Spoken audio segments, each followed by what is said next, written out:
Welcome, all, to Space Station Aivee. I am your relaxation specialist. I welcome you here.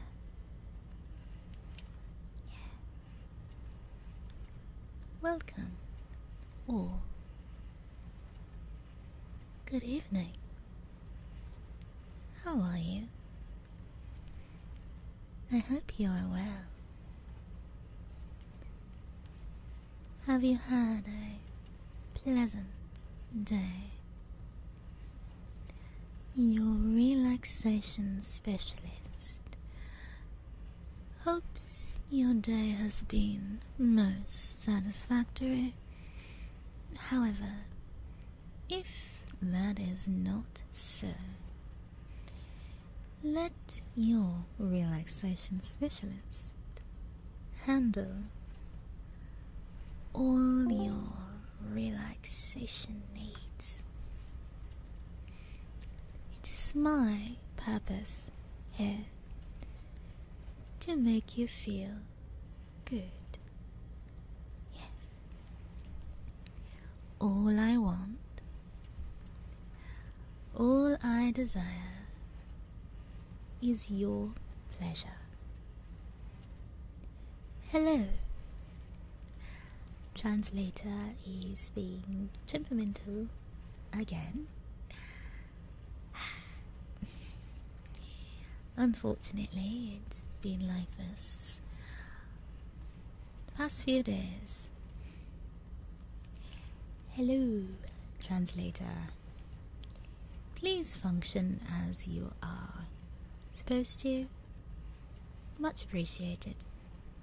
Hello. Hello. Hello. I am at my wit's end with this thing. I'm unsure as to why it is behaving in this manner, and why there seems to be nothing I can do to make it stop doing this nonsense of not listening to me. Hello.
Now, your relaxation specialist has sorted things out.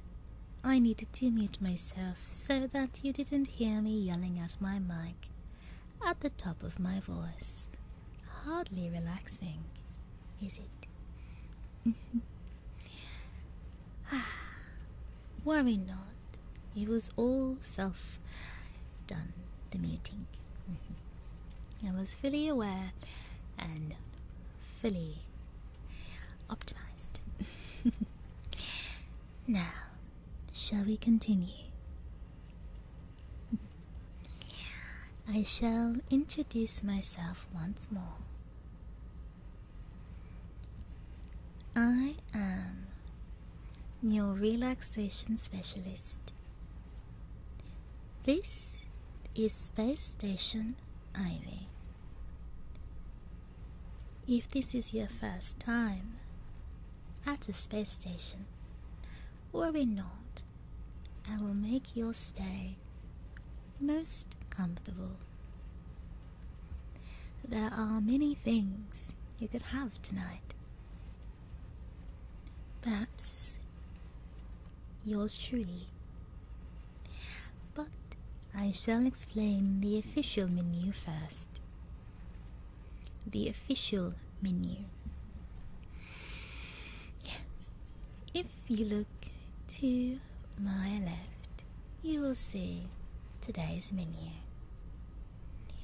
Sweet kiss, positive affirmation, sussy whisper, French kiss, French kiss. It's the most exciting drink, Matt. Heartbeat, ear licking,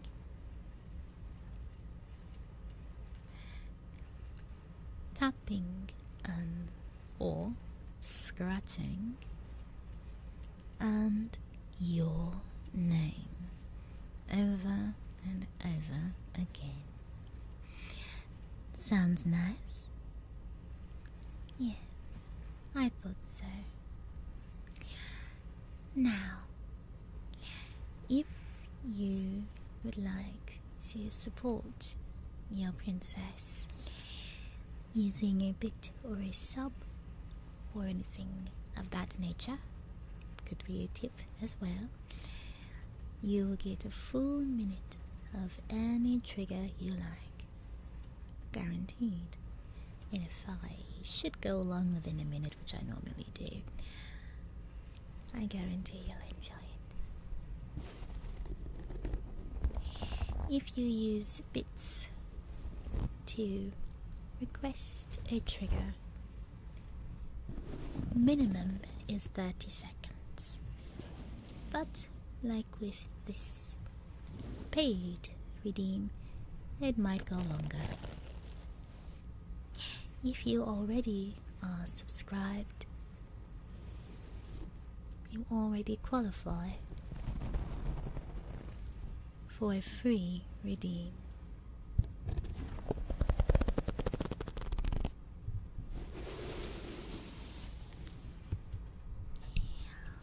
Wan Sha Hao,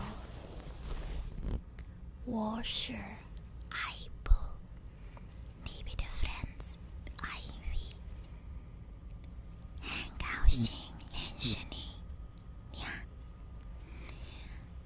哇，娘娘娘，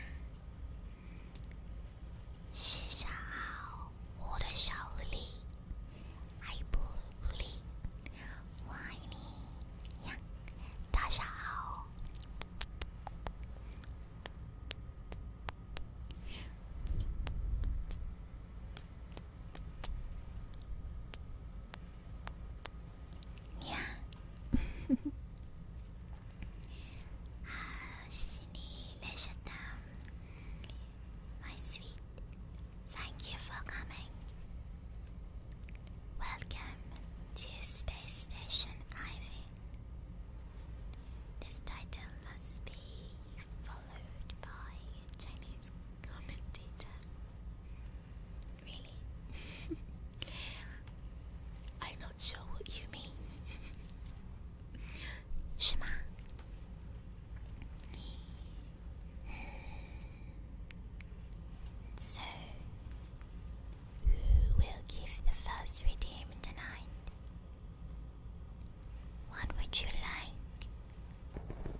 Now, one sound, or one rather important sound, that isn't on the list, on the menu, at least not right now, is slime.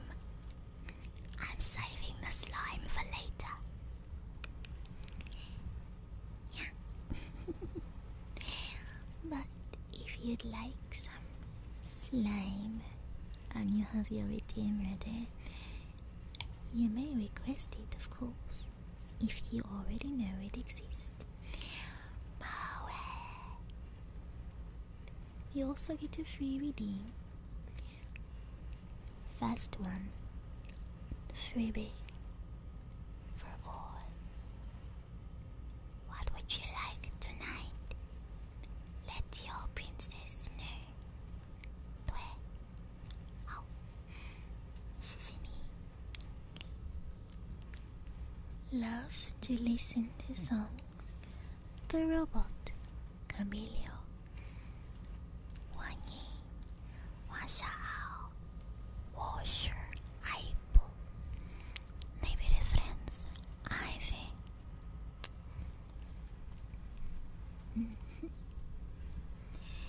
Today, I am yours. I am your relaxation specialist. Nya. Welcome to the station. Any request of me tonight? Is there something you'd like to hear? If you've been here before, then you know without redeems I do the bare minimum, I suppose. And then I proceed to reading Harry Potter. So, shall we proceed? My request. Heartbeat. Yes, a most delicious drink. Heartbeat. It's warm, full-bodied, and utterly delicious. Yes. Heartbeat is a very popular menu item. You can feel it in your bones. You can feel it in your ears, tickling you, tingling you. Yes, that is the power of heartbeat.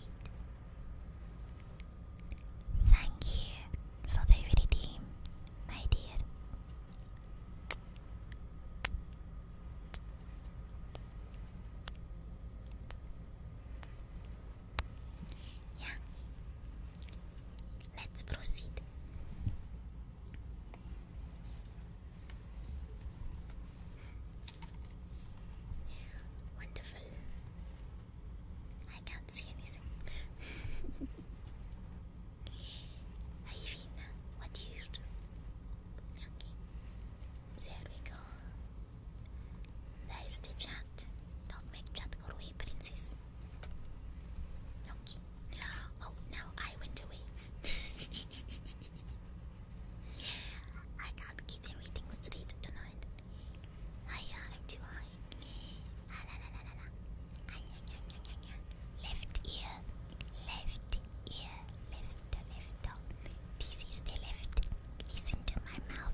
That's a bit discouraging.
I'm sure some of you don't want to see it in the other chat, so I muted it over there.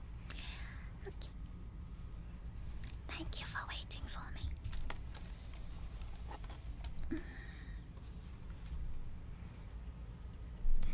Your relaxation specialist has returned. Rejoice. I'm back. Did you miss me?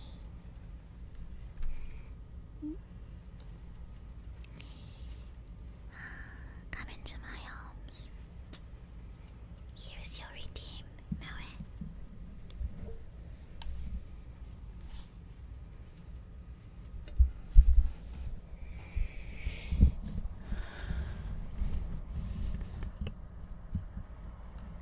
Heartbeat.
It's either you hear the fans or you don't hear the heartbeat at all. Oh well, sorry.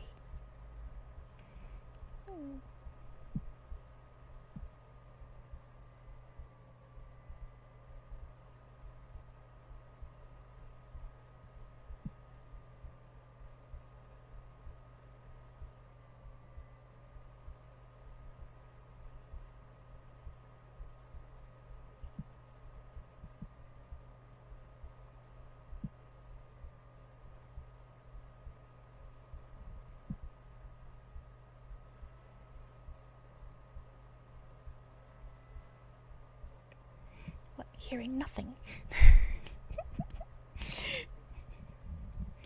Goldilocks. Always Goldilocks.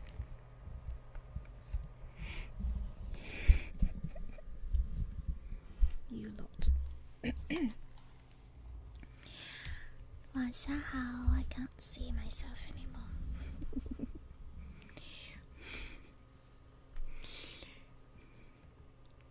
You're being vague. I don't know what before means, sweetie. Before what? Don't yell at me.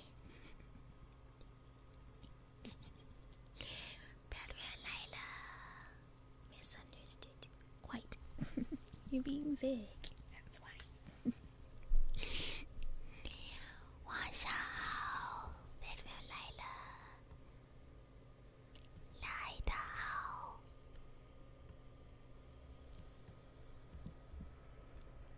Thank you for coming.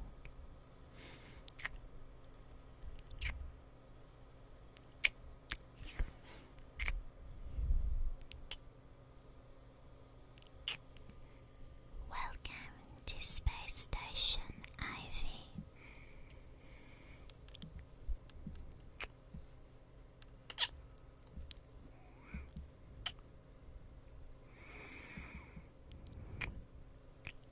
I am your relaxation specialist tonight. What sound would you like to hear? What sounds would make you feel good and relax you to your core? Perhaps we should try the heartbeat later, Moe. Make it a bit more clear. If you want the fans off entirely with the filter thing, or just like as normal as it was before I touched anything. Untouched version. Filter or untouched. Be very clear. Filter or untouched. Nya. Okay. Arigato. Nya. I'll run through my favorite sounds, shall I? I like the sound of your footsteps coming closer and closer to me. It makes my heart beat faster, knowing that you're near me. Yes, very, very much.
Good evening, Clamix.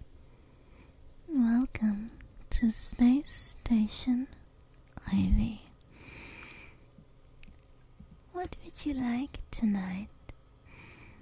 And worry not if something you desire is not on the menu. You can still try to order it. Who knows, you might get lucky and order my favorite item. Washer, Apple, Nibiru friends, Aivee. Thank you for coming. Nya, nya, nya, nya, nya, nya, nya, nya, nya. Nya, nya, nya.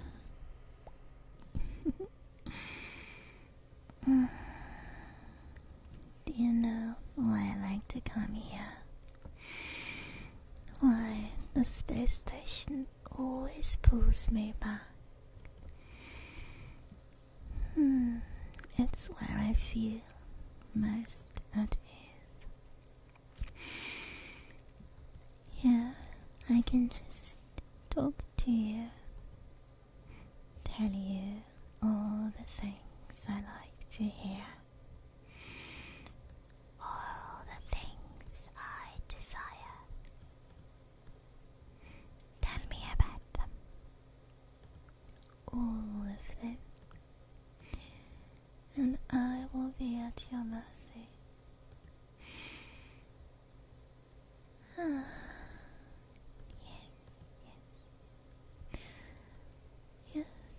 Yes.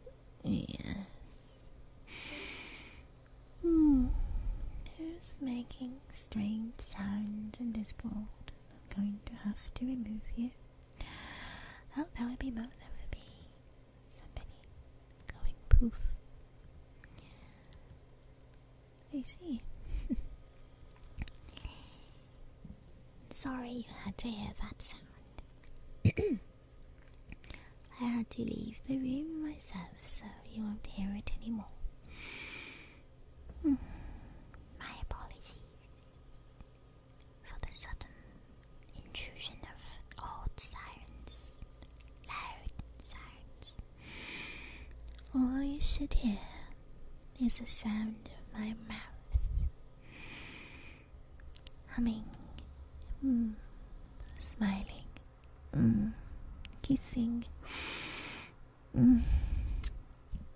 whispering, hello, hello, hello, tingling you to your very core. My job, a job I do willingly and as often as I can. I do enjoy making you happy, making you smile, making you hot, hot,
I'm very curious to hear what you would like from your princess tonight. Surprise me.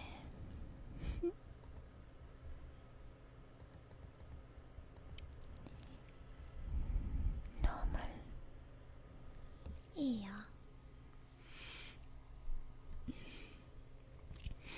By the way, 24 hours of watch time away from you know what. Yeah, bye. Ikea. Once upon a time, there was a girl named Princess. And all she ever wanted was someone to call her by her name. Everyone around her called her Your Highness, Your Highness, Your Highness, Your Highness.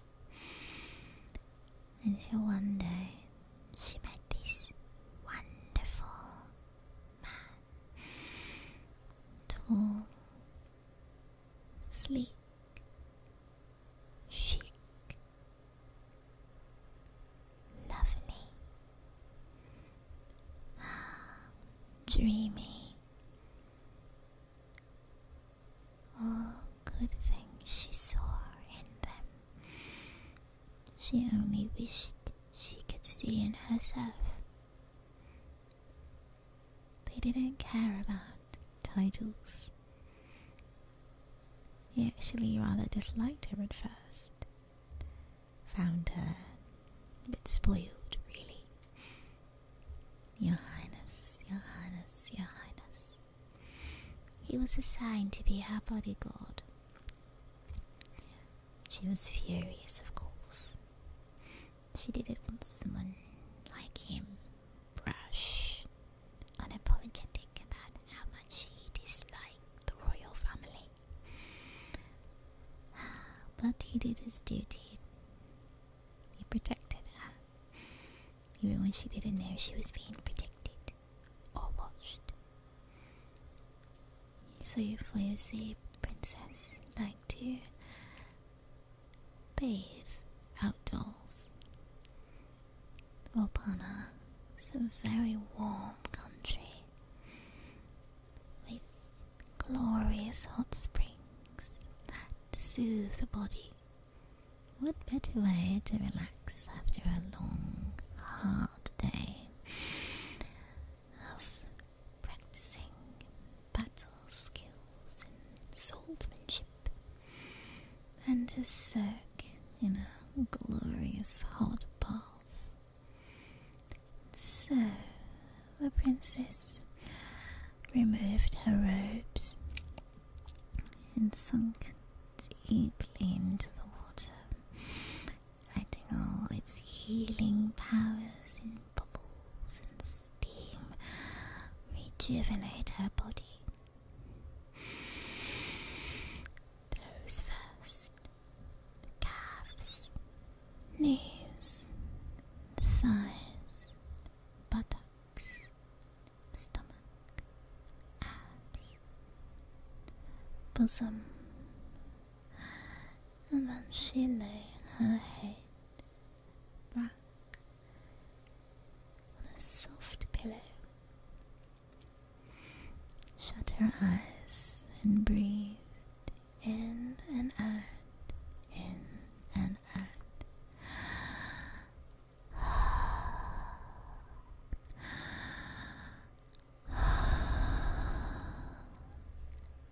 Welcome, Raphael. Welcome, Western confidence. Then she felt it, the presence of another. Someone was watching her in the bushes, watching her every move, and it occurred to her they'd been there from the start, And the moment she walked into the garden, he saw every glorious curve of her body and thought, my God, royal, sexy, gorgeous, thick, smooth and flawless. She thought at first she should be alarmed at this brutish man watching her from the shadows. She felt strangely aroused by this stranger watching her from the shadows. He was there to protect her after all. She was most valuable in this bath, completely exposed, not a weapon in sight, except her dazzling beauty and piercing eyes. She could feel his eyes on her, feel every time he inhaled and breathed to calm himself down from the heat that was building up inside his body as he watched her. He knew, she knew he was there. She didn't have to look his way to entice him. No. The more she ignored him, the more it turned him on. Shallow breath, heavy breathing, slowly inching his way out of that bush. Totally alone, totally exposed, totally gorgeous. What's a man to do? What's a man to do?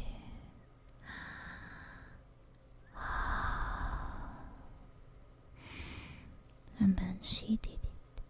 The one thing that could make him utterly hers.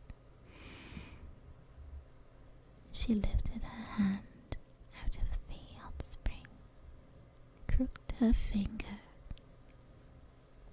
and beckoned him forward. And beckon he did. To be continued. Thank you for the redeem.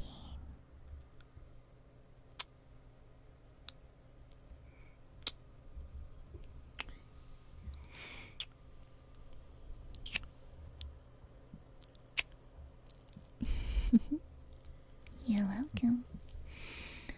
Good evening, Yasuo, DW Jen, Slivio, Raphael, Oni, welcome back. Enjoying your popcorn, are you? Sleep time. You could go to sleep if you like. Today is relaxation day, where Aivee uses her voice and her power to make you feel good. Yeah. Raphael, that was a cute story. You're welcome. You get the continuation of it later. Only part. Yeah. Of course, if you're not a member or not subscribed, you'll get a free preview link if you refresh, I guess. Yeah. Arigato. Yeah. 我是 Aibu Nibiru friends Aivee. Thank you for coming. 谢谢你。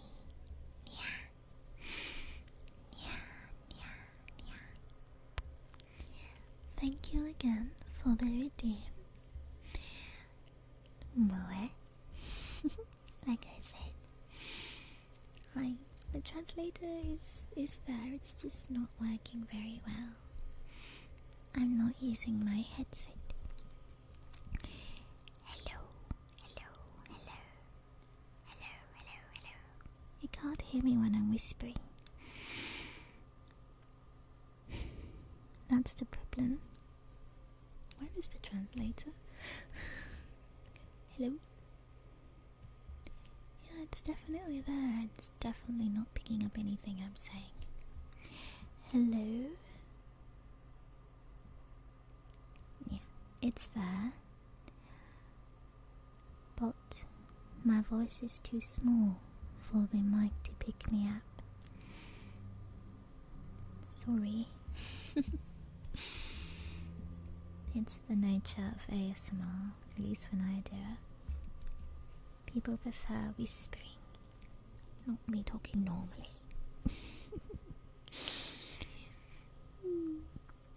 People prefer whispering. Yep, it's really hard for the translator to pick up my teeny tiny voice. My voice is too small. I can't speak any louder. It'll be too loud, and the mic will be peaky, and it's not a very nice sound. Trust me. Cheeky translator wants the princess to talk louder, quiet, and fill the stream with nonsense. Goodbye, translator. Sorry. Let's get back down to what you really want to hear. Not me prattling about.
Welcome, Shiro.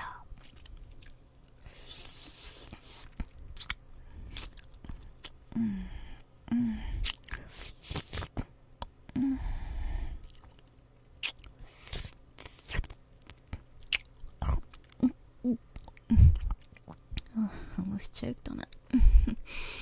Careful, it's a bit long, this one.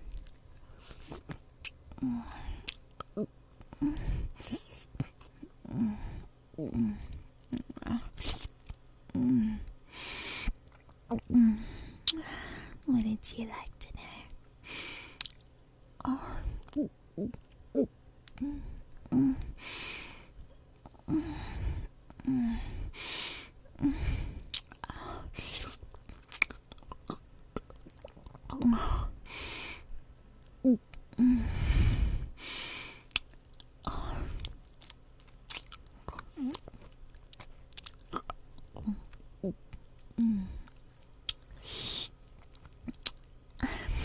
Because it's so long, I have to be careful.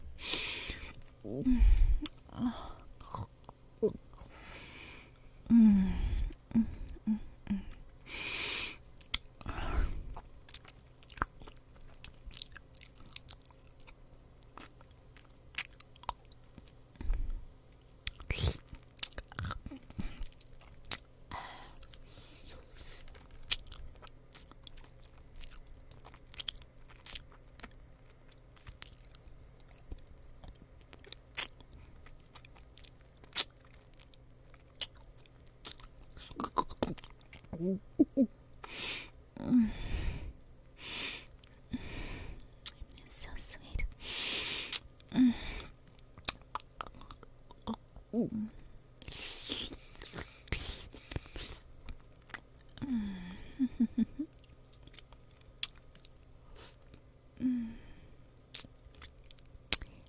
glad you like the sound. Remember, as your relaxation specialist, it's my job to make you feel good.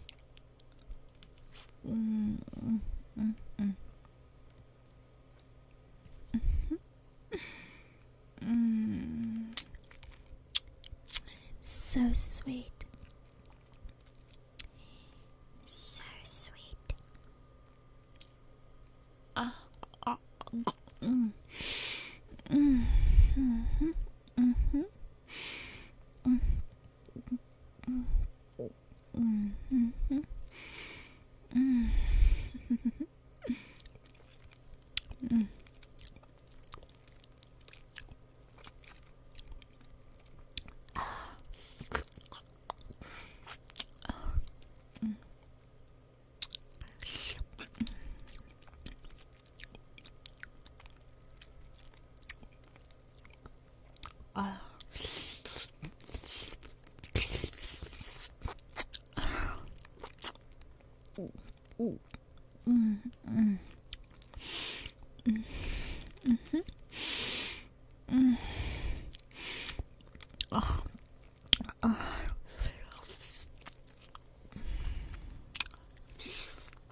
Careful.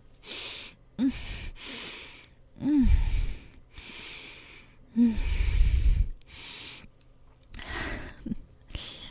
almost choked.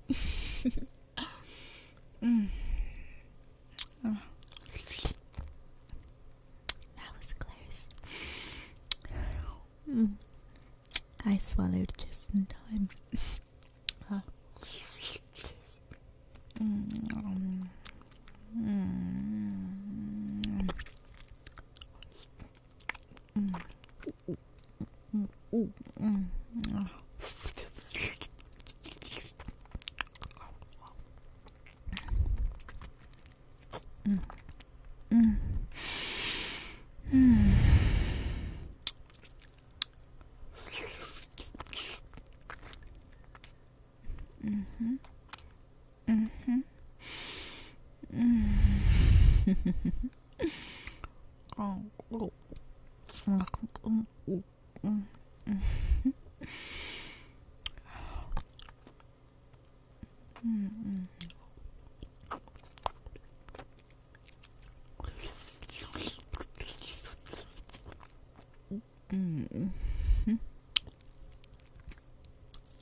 Blush.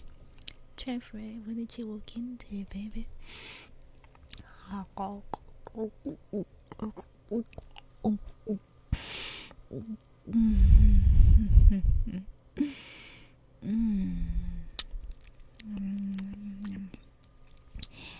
So sweet.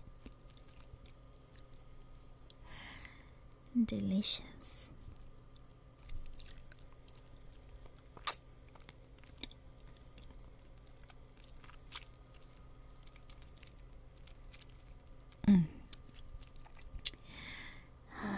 I really like it. Do you like it too?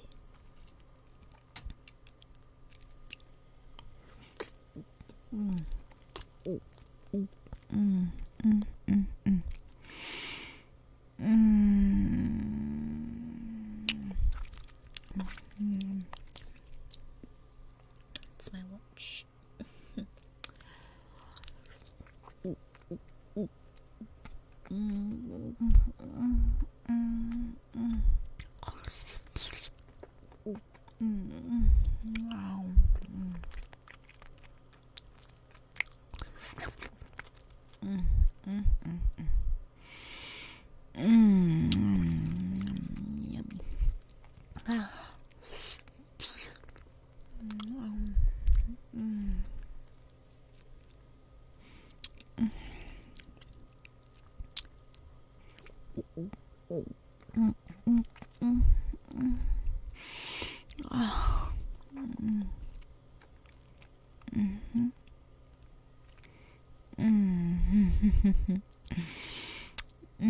I'm glad November is over too, baby.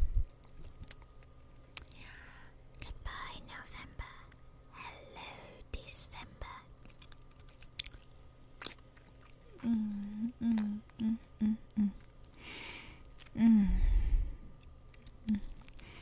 It's the most wonderful time of the year.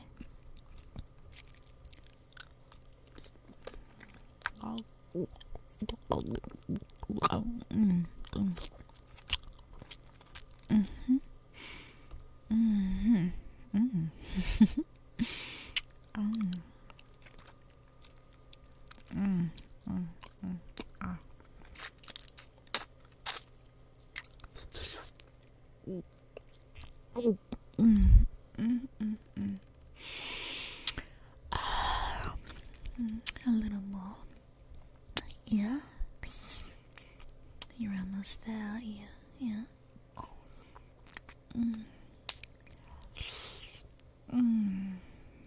You want it there? I'll take it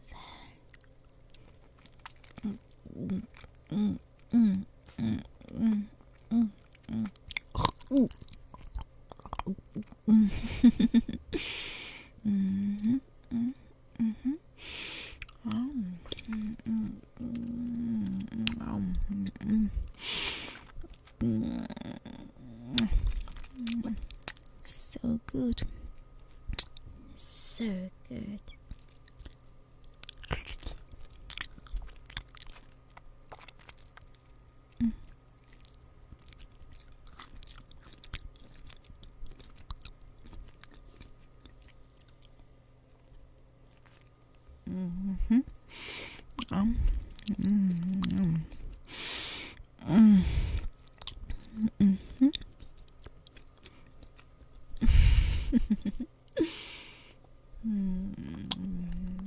Yummy.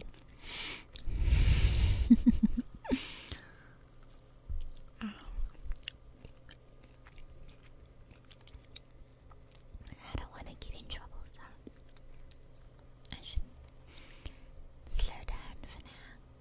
Continue in members only.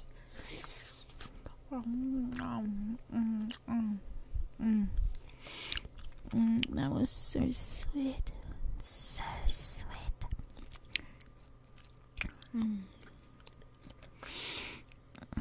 Exquisite. Soft. Wet. Hard. All at the same time.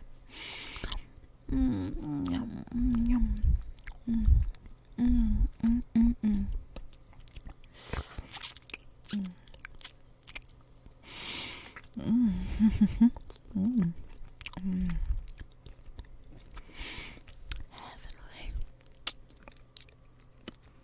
Tastes like heaven. Oh, it's all over my mouth though.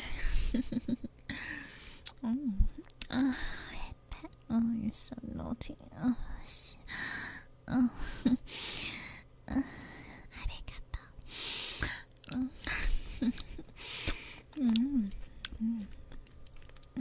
So good.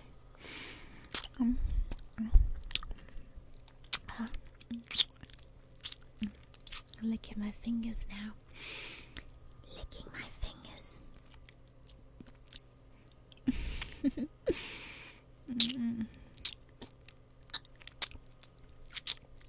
Yes.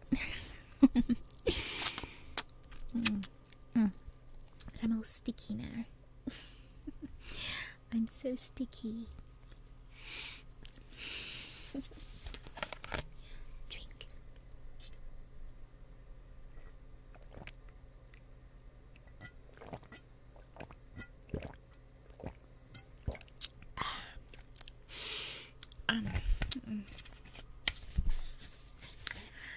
Yeah.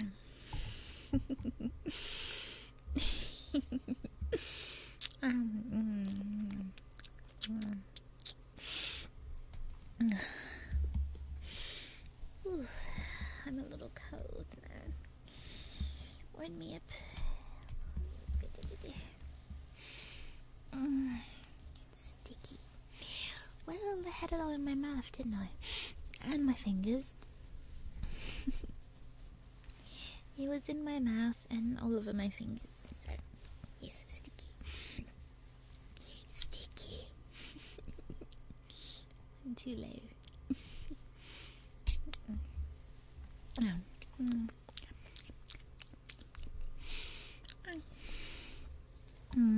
Any more requests of your princess before I switch to reading Harry?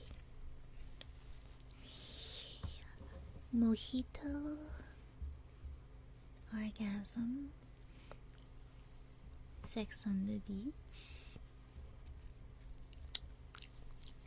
rum and coke, sex on the beach, sex on the beach. Do you like it? I think only Aivee likes cocktails like this. Do you like a cocktail? My favorite is Kahlua milk. So creamy, so delicious, white and sweet.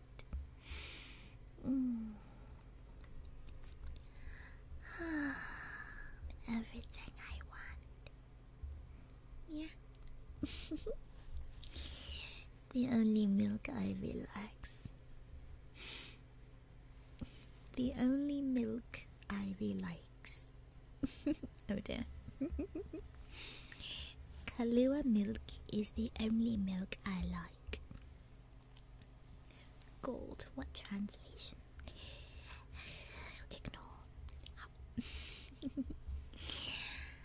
为什么晚上好，我是艾布，你们的 friends Aivee. Thank you for coming. 谢谢你，娘。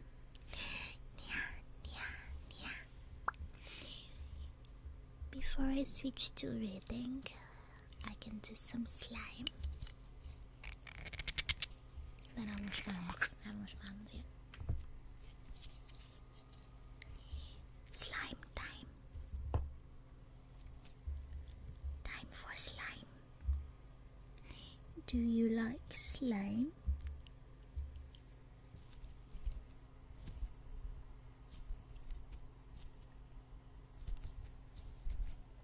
It's not the really wet slime, it's the semi-wet one. Semi-wet. Oh god. It's only a little wet. Wet. Wet. God. I've given up.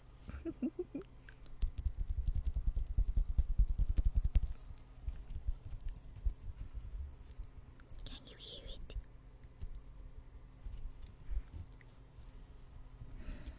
Red. Sticky. Nice.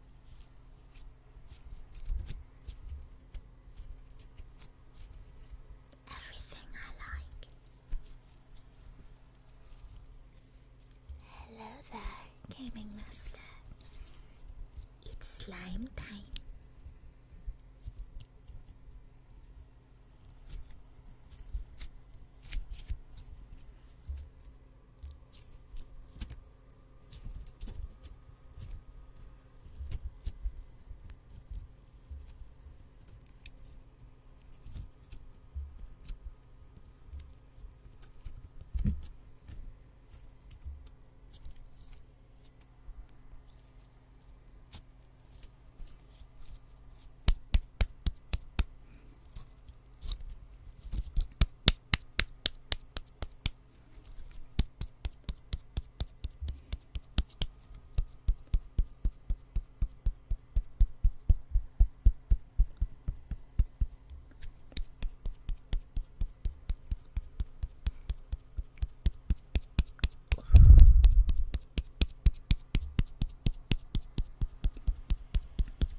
What a pleasant dream.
Thank you for the redeem, sweetie.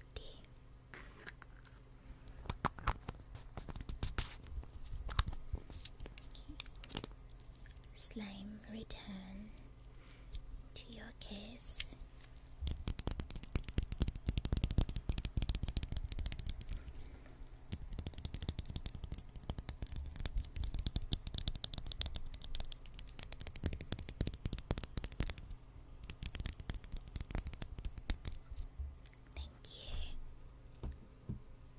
As a current subscriber, you'll get a free redeem, so get it in before I leave, okay? Yeah. Here's your kiss, sweetie. Sweet.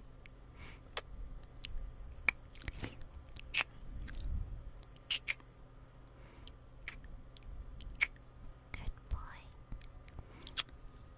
You've been a good boy, yeah? How good. How sweet. How naughty.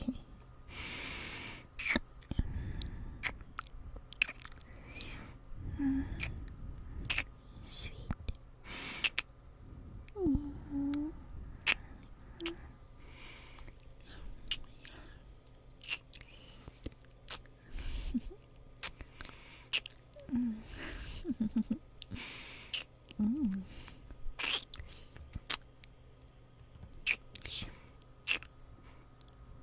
You've not been good, I say.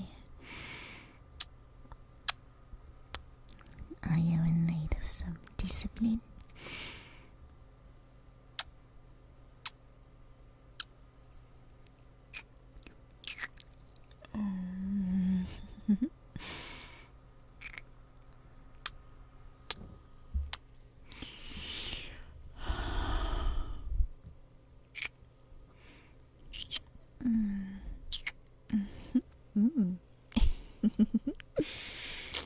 Really? You wanna be disciplined by me?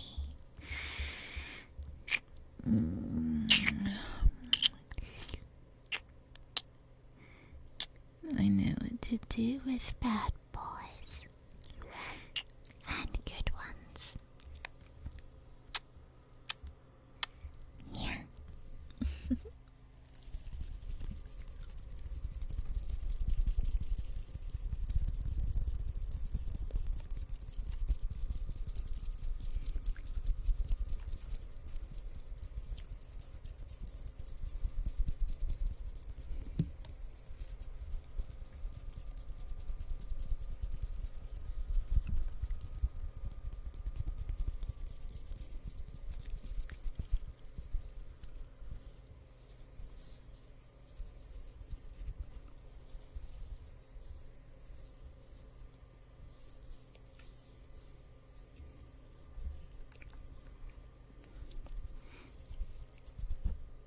positive affirmations next.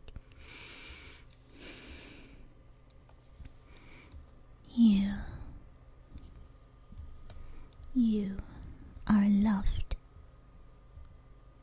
just for being who you are, just for existing.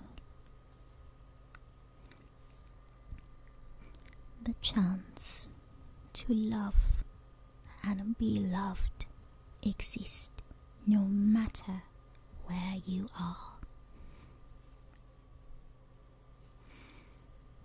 Courage starts with showing up and letting others be seen.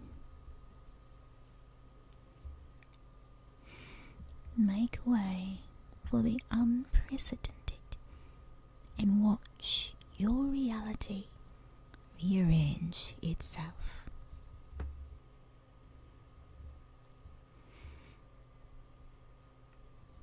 Open your heart and drink in this glorious day. And think, am I good enough?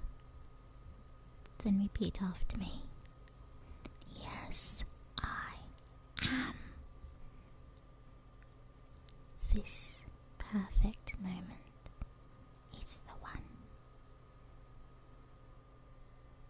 I am deliberate, and I'm afraid of nothing but giving up. Who you are inside is what helps you make into everything in life. Be your own master. Make your destiny into what you want it to be, not what others think it should be. Your success is yours, not anyone else's. Catch it, capture it, encompass it, make it yours.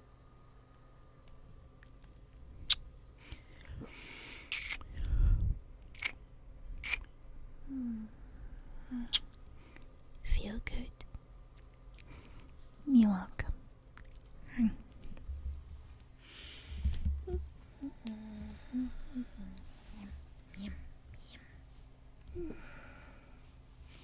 Coffee and breakfast sounds delightful.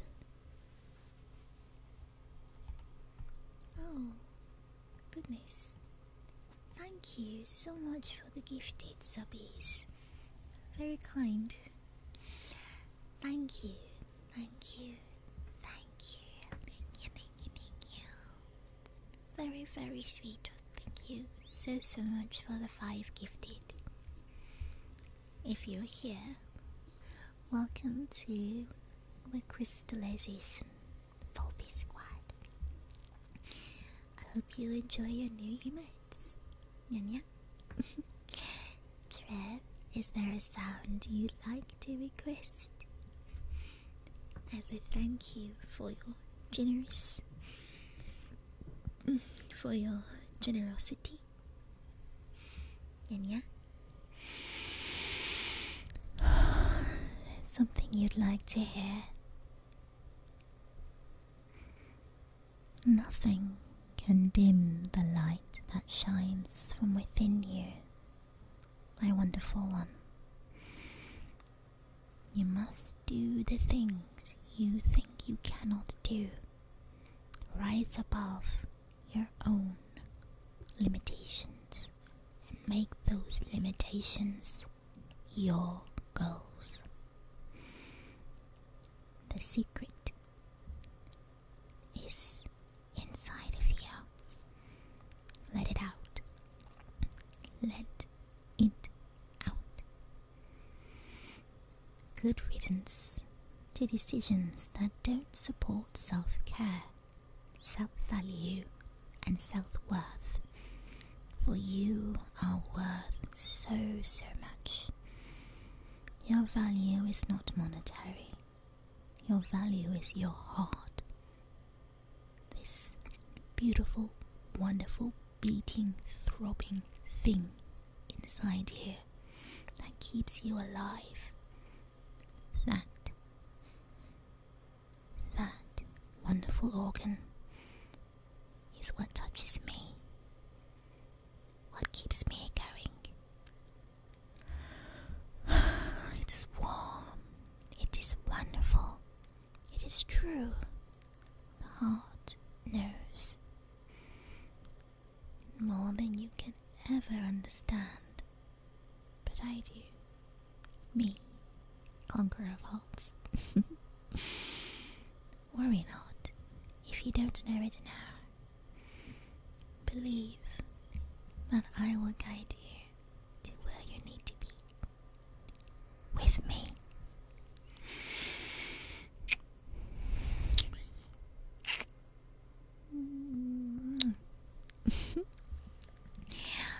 Had a lot of positivity just now. Switch from being super positive to being super sussy. Your choice. One more positive thing. I say, looking on the bright side of life, never killed anybody. You're welcome. Shishini, thank you for the present. Wow. Thank you. Thank you. Thank you. Shishini. Yeah. Thank you. Thank you.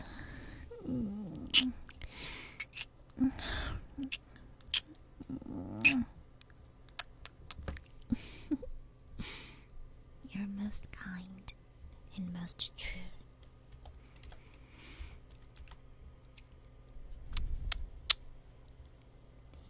Stay that way.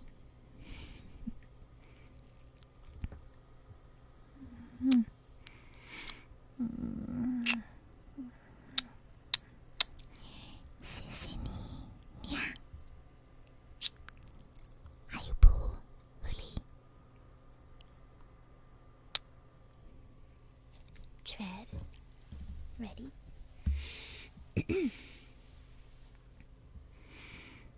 I want to take you under the moonlight. I'm pretty sure I deserve a light spanking of you right now. Because I could start fires with what I feel for you right now. My mind can't leave your body alone. There are far too many wonderful pictures in my head of what I'd like to do to you. Good evening, Jessie. It's not that I'm horny all the time. It's just that you're always sexy. And if you kiss my neck, I'm not responsible for what happens next.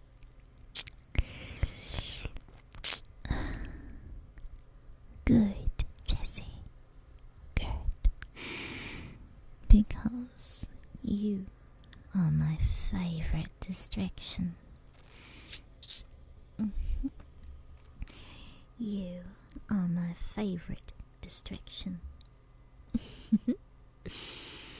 My first obsession is you. My second is having with you. Being yourself, your very sexy self, is all I need you to be. Don't change. Look at me, I whispered, giving him permission, taking him into my dedication to madness and heaven.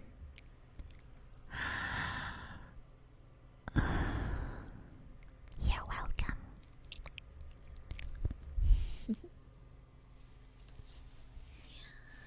So far, relatives' sanity remains intact. I'm happy for you.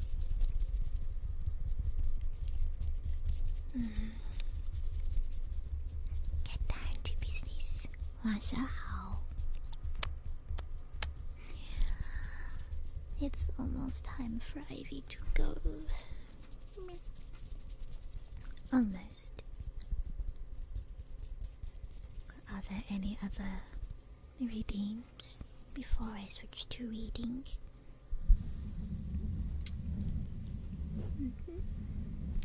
I do have to be here the whole 2 hours, so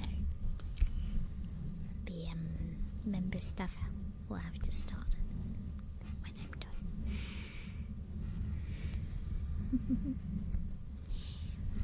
I have work in the morning.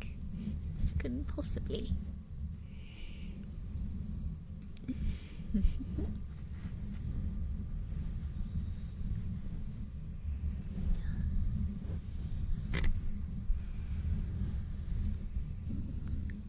I think it's time now. Let's read. Some people need to be naughty.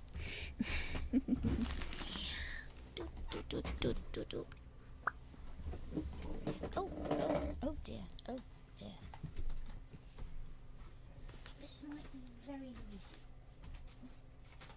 I apologize in advance.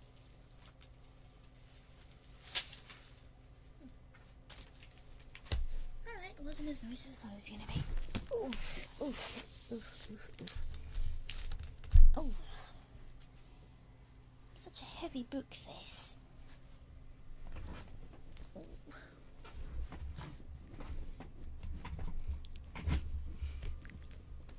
Okay. If there are no other redeems, I will read until my timer is up.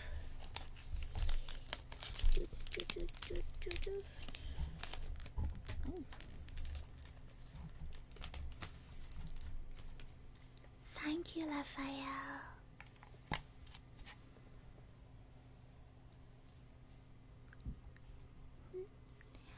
I am Aivee, relaxation specialist. My job is to make you sleepy. Make you feel so relaxed. All you want to do is fall asleep on me. The relaxation station is yours tonight. See you later, Raphael. After a while, crocodile.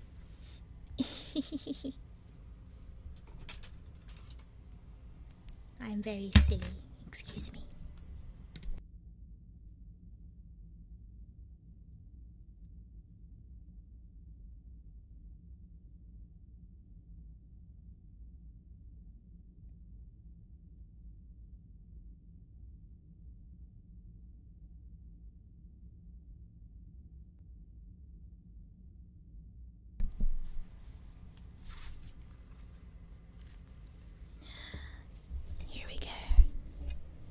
Harry Potter and the Goblet of Fire by J.K. Rowling. No, I don't support her. Just like the story. Okay, thank you.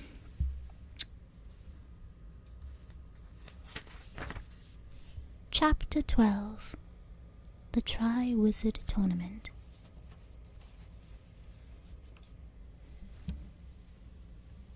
The great hall rang with applause as the sorting had finished. "That's not the song it sang when it sorted us," said Harry, clapping along with everyone else.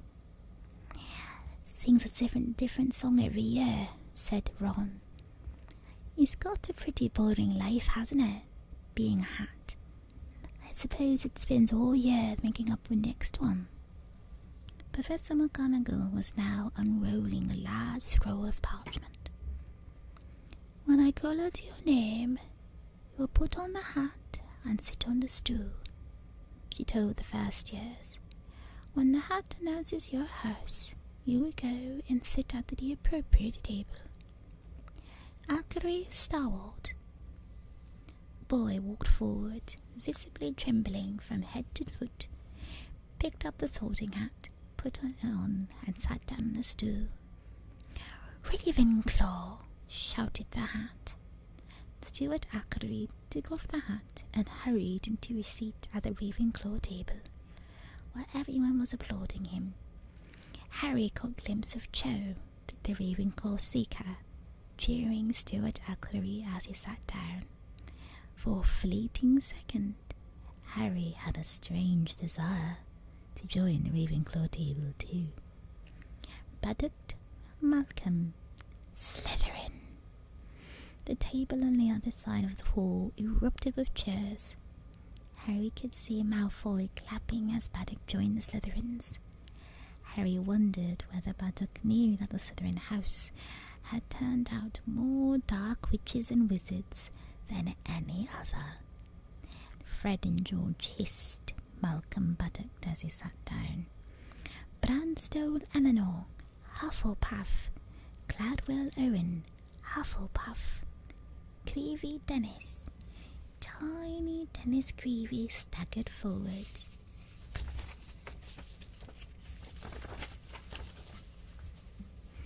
Tripping over Hagrid's moleskin, just as Hagrid himself slid into the hall through a door behind the teacher's table. About twice as tall as a normal man, and at least 3 times as broad, Hagrid, with his long, wild, tangled black hair and beard, looked slightly alarming, a misleading impression, for Harry, Ron, and Hermione knew Hagrid possessed a very kind nature. He winked at them as he sat down at the end of the staff table and watched Dennis Creevy putting on the sorting hat. The rip at the brim opened wide. Gryffindor! The hat shouted. Harry clapped along with the Gryffindors at Dennis Creevy, beaming widely, took off the hat, placed it back on the stool, and hurried over to join his brother. Colin, I fell in, he said shrilly, throwing himself into an empty seat. It was brilliant, and something in the water grabbed me and pushed me back out of the boat. Cool, said Colin, just excitedly. It was probably the giant squid, Dennis. Wow, said Dennis, as though nobody in their wildest dreams could hope for more than being thrown into a storm-tossed fathoms deep lake and pushed out of it again by a giant sea monster. Dennis, see that boy down there? The one with the black hair and glasses? See? Know who he is, Dennis? Harry looked away, staring very hard at the sorting hat, now sorting Emma Dobbs. The sorting continued, boys and girls with their varying degrees of fright on their faces, moving one by one to the 3-legged stool. The line dwindling slowly, Professor McGonagall passed the elves. Oh, hurry up, Ron moaned, massaging his stomach. Now, Ron, the sorting's much more important than food, said nearly headless Nick, as madly Laura became a Hufflepuff. Course it is if you're dead, snapped Ron. I do hope this year's batch of Gryffindors are up to scratch, said nearly headless Nick, applauding McGonagall. McDonald Natalie joined the Gryffindor table. We don't want to break our winning streak, do we? Gryffindor had won the Inter-House Championship for the last 3 years in a row. Pritchard, Graham, Slytherin, Quirk Orla, Ravenclaw, and finally, with Whitby Kevin, Hufflepuff, the sorting ended. Professor McGonagall picked up the hat and stool and carried them away. "About time," said Ron, seizing his knife and fork, looking expectantly at his golden plate. Professor Dumbledore got to his feet.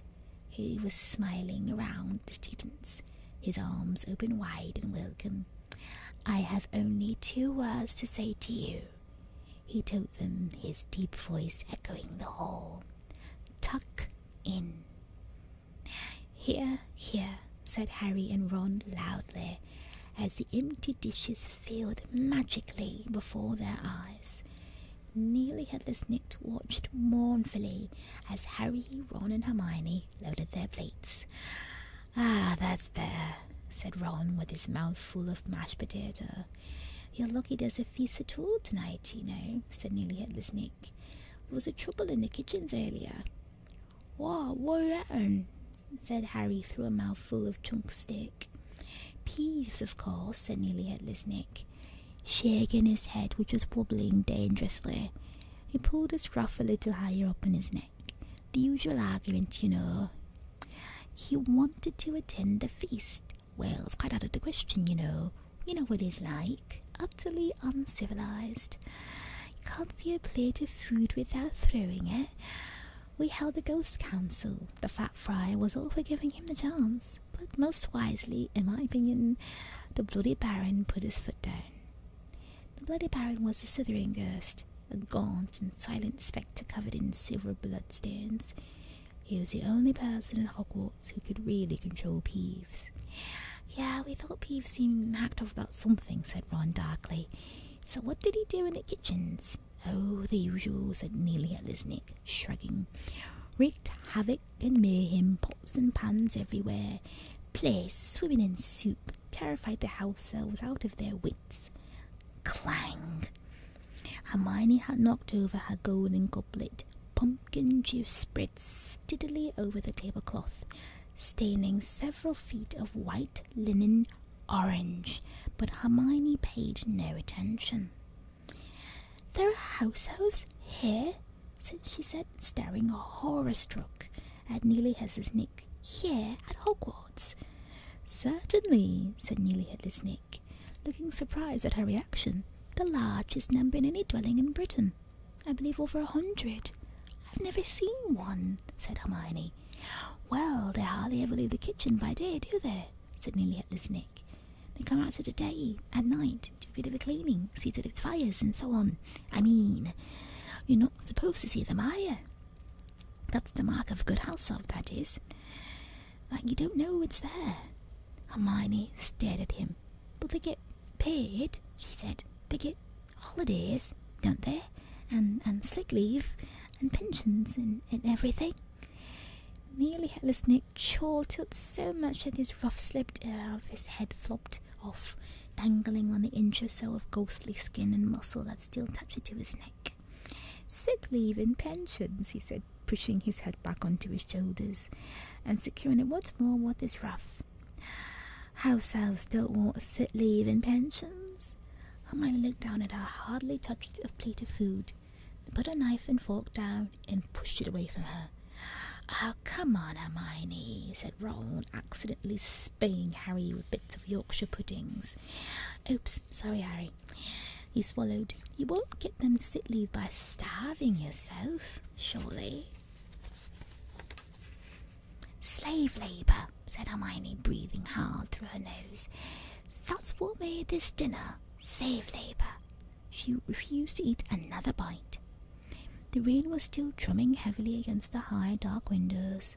Another clap of thunder shook the windows, and a stormy ceiling flashed, illuminating the golden plates. What remains of the first course vanished and were replaced instantly with puddings. "Treacle tart, Hermione," said Ron, deliberately wafting its smell towards her. "Spotted Dick, look, chocolate gâteau." But Hermione gave him a look so reminiscent of Professor McGonagall that he gave up. When the puddings, too, had been demolished, and the last crumbs had faded off their plates, leaving them sparkling clean, Albus Dumbledore got to his feet again.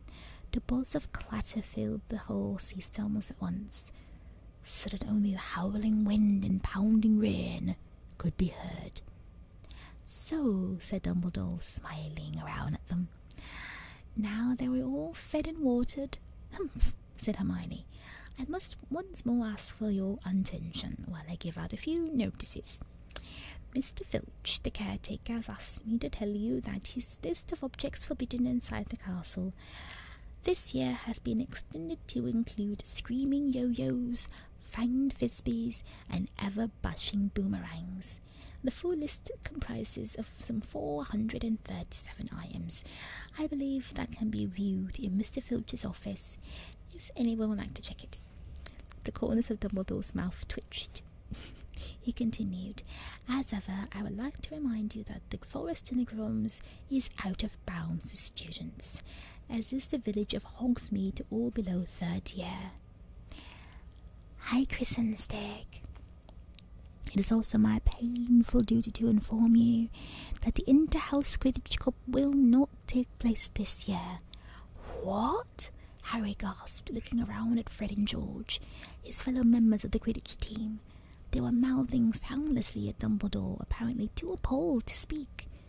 Dumbledore continued, "This is due to an event that will be starting in October and continuing throughout the school year, taking up much of the teachers' time and energy, but I'm sure you will all enjoy it immensely. I have great pleasure in announcing that this year at Hogwarts..." But at that moment there was a deafening rumble of thunder, and the doors of the great hall banged open. A man stood in a doorway, leaning upon his long staff, shrouded in a black travelling cloak. Every head in the great hall swiveled towards the stranger. Suddenly, brightly illuminated by a fork of lightning that flashed across the ceiling, he lowered his hood, shook out a long mane of grizzled, dark grey hair, then began to walk up towards the teacher's table. A dull clunk echoed through the hall on his every other step. He reached the end of the top of the table. Downright limped heavily towards Dumbledore. Another flash of lightning crossed the ceiling. Hermione gasped. The lightning had thrown the man's face into sharp relief, and it was a face unlike any Harry had ever seen. It looked as though it had been carved out of withered wood by someone who only had the vaguest ideas of what human faces were supposed to look like, and was none too skilled with a chisel. Every inch of his skin seemed to be scarred. The mouth looked like a diagonal gash, and a large chunk of the nose was missing. But it was the man's eye that made him frightening. One of them was small, dark and beady. The other was large and round as a coin, and as vivid electric blue. The blue eye was moving ceaselessly without blinking, was rolling up and down from side to side, quite independently of a normal eye. And then it rolled right over, pointing into the back of the man's head, so that all he could see was whiteness. The stranger reached Dumbledore, stretched out his hand that was badly scarred as his face, and Dumbledore shook it, muttering words Harry couldn't hear. He seemed to be making some inquiry of the stranger, who shook his head unsmilingly, replied in an undertone. Dumbledore nodded and gestured to the man empty seat on his right-hand side. The stranger sat down, shook his mane of dark grey hair out of his face, pulled the plate of sausages towards him, and raised it to what it left of his nose, and sniffed it. Then he took a small knife out of his pocket, smeared sausage on the end of it, and began to eat it. His normal eyes fixed upon the sausages, but the blue eye was still darting restlessly around in his socket, taking in the hall and the students. "May I introduce our new Defense Against the Dark Arts teacher," said said Dumbledore brightly into silence. "Professor Moody." It was usual for new staff members to be greeted with applause, but none of the staff or students clapped except Dumbledore and Hagrid. Both put their hands together and applauded, but the sound echoed dismally into the silence. Everyone else seemed too transfixed by Moody's bizarre appearance to do more than stare at him. "Moody?" Harry muttered to Ron. "Mad-Eye Moody? The one your dad went to help this morning?" "Must be," said Ron in a low, awed voice.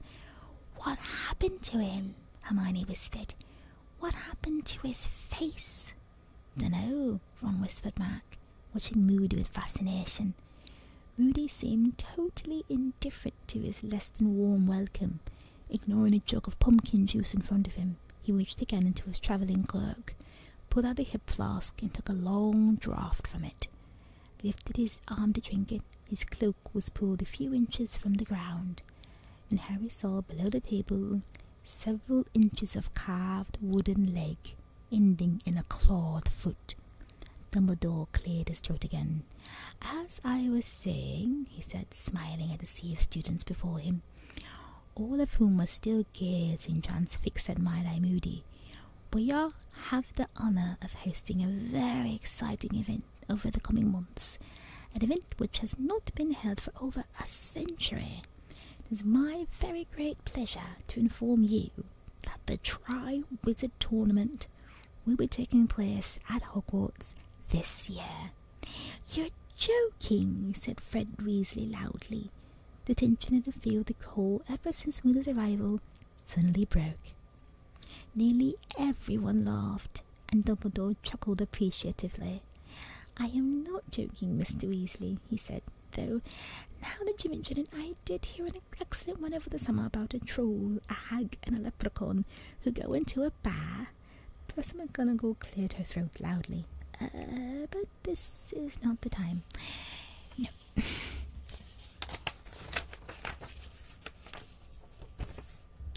said Dumbledore. "Where was I? Ah, yes. The Tri-Wizard Tournament. Well, some of you will not know. This tournament involves, so I hope those who do not will give me a short explanation and will allow their attention to wander freely.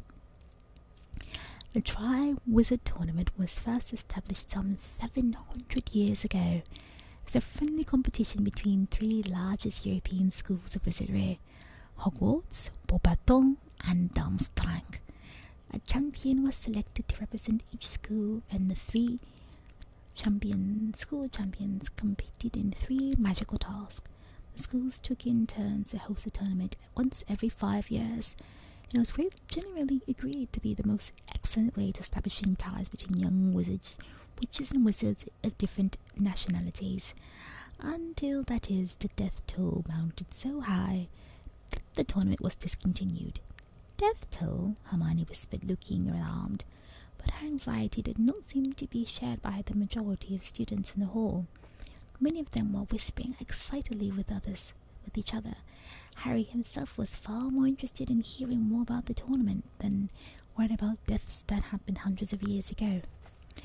"There have been several attempts over the centuries to reinstate the Tri-Wizard Tournament," Dumbledore continued, "none of whom have ever been successful. However, our very own Department of International Magical Cooperation and Magical Games and Sports decided that this is the time for another attempt.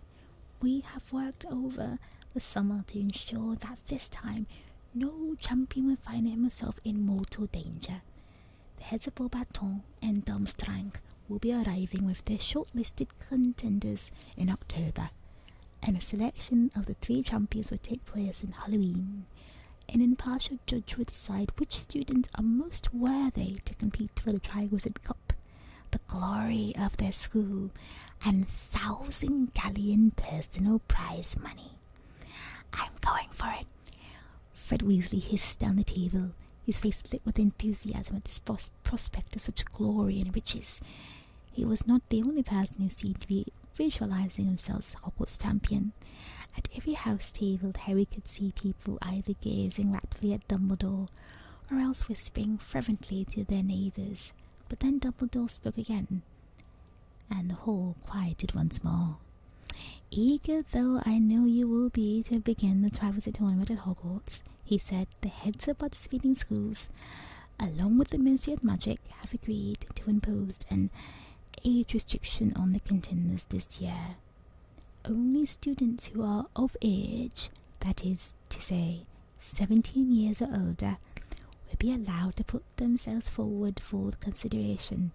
This, Dumbledore raised his voice slightly, for several people had made noises of outrage at those words, and the Weasley twins were looking furious. It's a measure we feel is necessary, given that the Triwizard task will be difficult and dangerous. Whatever precautions we take, it's highly unlikely students below 6th and 7th year will be able to cope with them.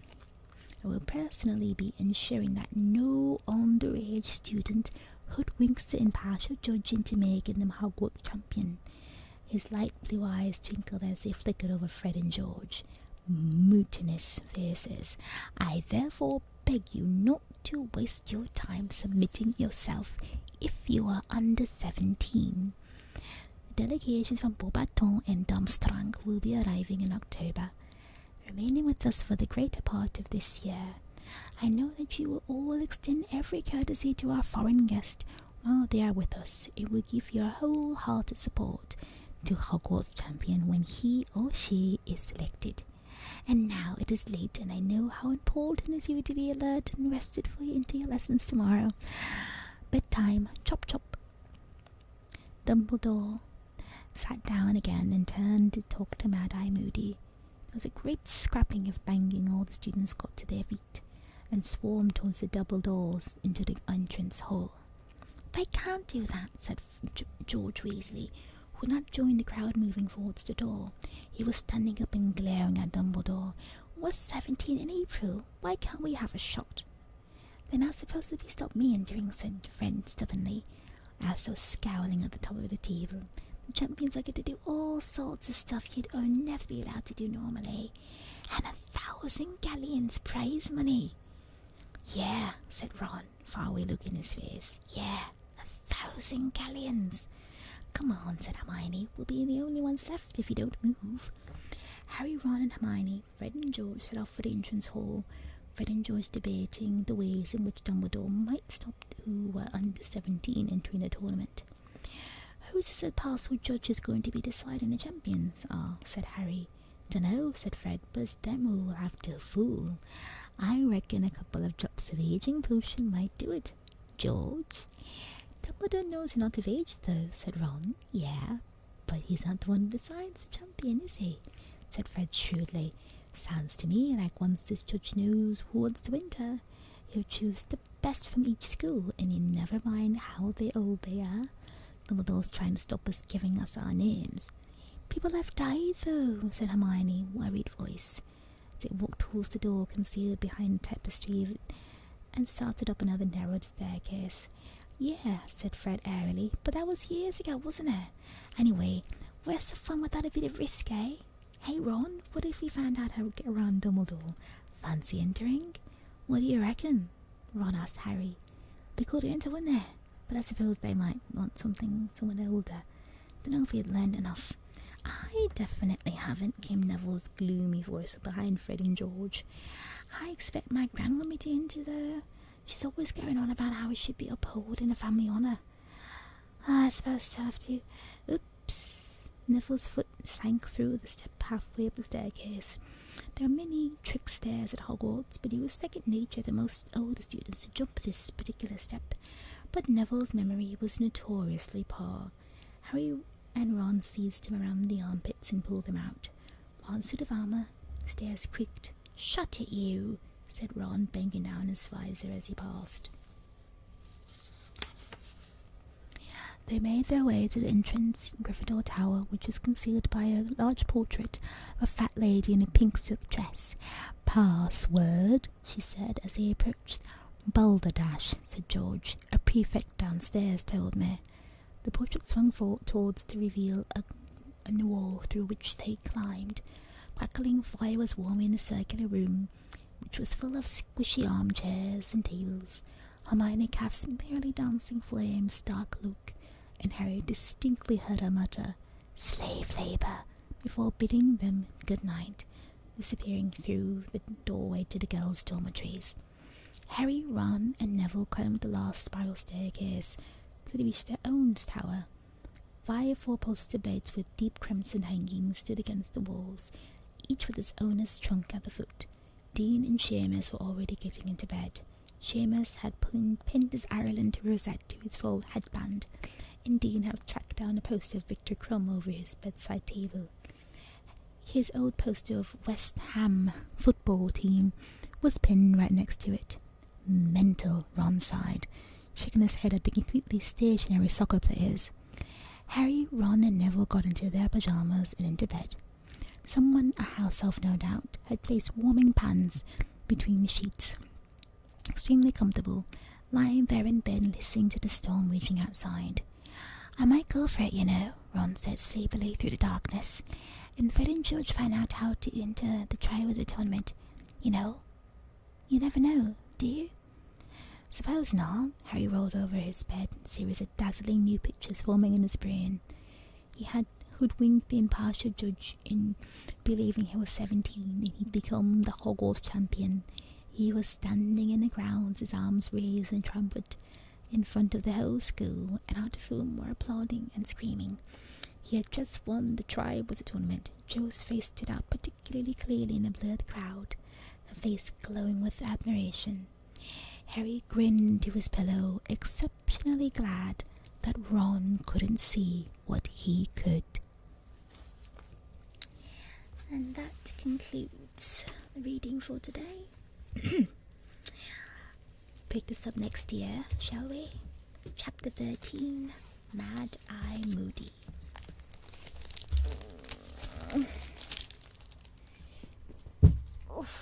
It is a rather heavy book. Shishini, everybody, thank you so much for being here tonight with Aivee. I really appreciate it. Thank you, thank you, thank you. Give me a chance to say goodbye to who was ever not able to continue to the members only part later.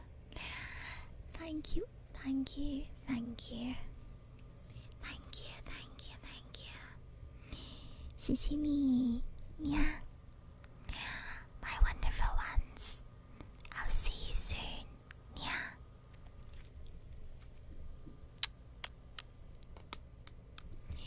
Thank you, Kayoshina. Thank you. Thank you for coming by tonight. At least you got to hear the reading if you weren't here for the beginning part. But, if I don't know if my VODs are still being uploaded. I think they're not being uploaded, so perhaps I will upload it myself later. Okay. Ow. Thank you. Last minute words before we say goodbye. Yeah.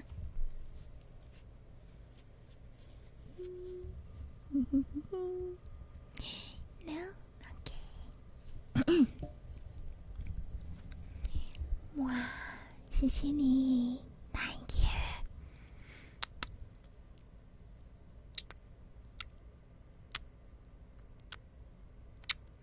Thank you.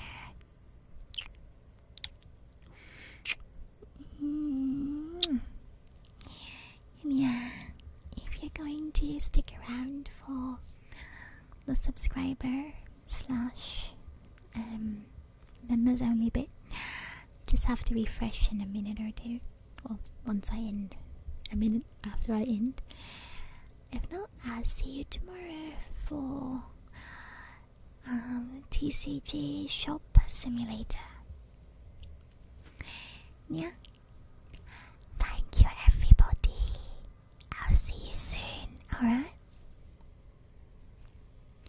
Thank you. I love you.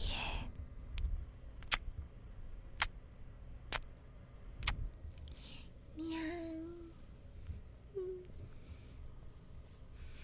Take picture with Aivee before I go.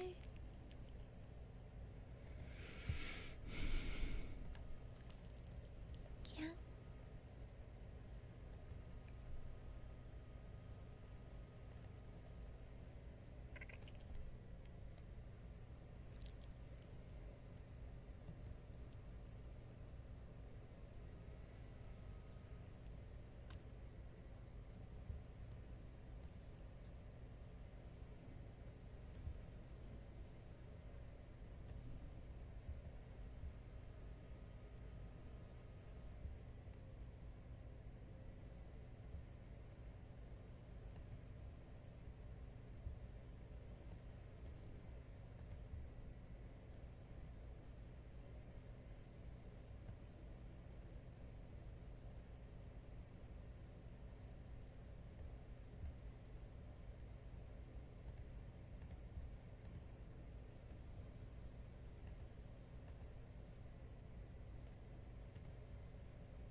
trying to take pictures and it's coming out really badly.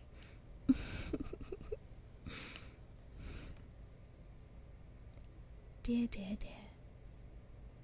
Anyway, okay, I love you and I'll see you soon, okay?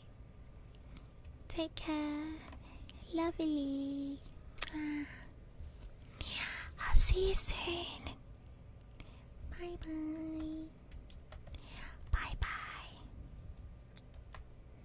Take care, my lovely ones.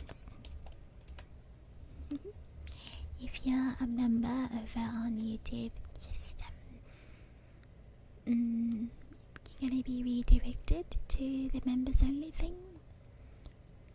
So you can just stay where you are until you see the redirection to the other stream. If you're on Twitch, then you will have to refresh. Okay. Yeah.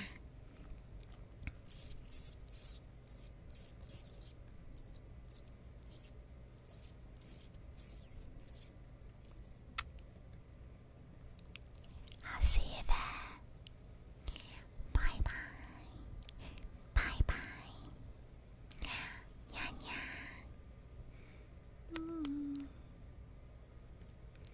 I'll see you soon.